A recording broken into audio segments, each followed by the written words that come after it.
but how we get our calcium makes all of the difference. Basically, we've got two options. We can get calcium from supplements, or we can get it from our diet. And for most people, getting calcium from our diet is definitely the way to go, and here's why.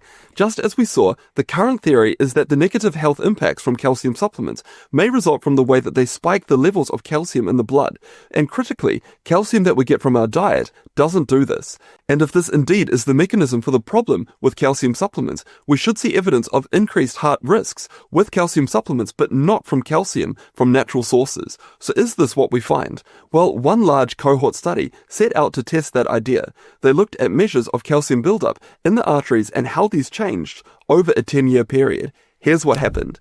They found that the highest calcium intakes were associated with a 27% lower risk of developing calcification in the arteries.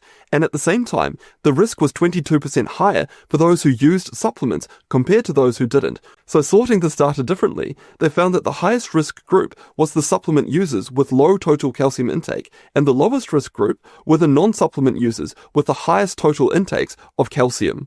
Overall, that evidence supports the idea that the source of calcium matters. Supplements present a unique risk that don't seem to arise with calcium that we get from the diet. Another study found the same pattern. Calcium supplements raise the risks of death from heart disease in men, but dietary calcium intake had no negative impact. When we specifically look at blood vessel health, calcium supplements have been linked with an increased risk of progression of blood vessel calcification among people with existing coronary artery disease. So in an analysis of data from 9 previously conducted clinical trials involving over 5,000 people, researchers found that the odds of calcification progression were 15% higher for those who used calcium supplements compared to those who did not.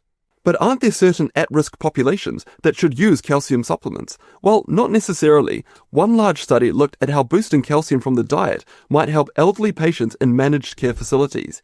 They added high-calcium foods like milk, yogurt, and cheese to help these people reach their calcium intakes.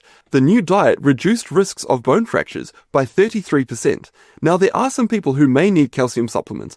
Vegan women, for instance, are at high risk of fractures without them.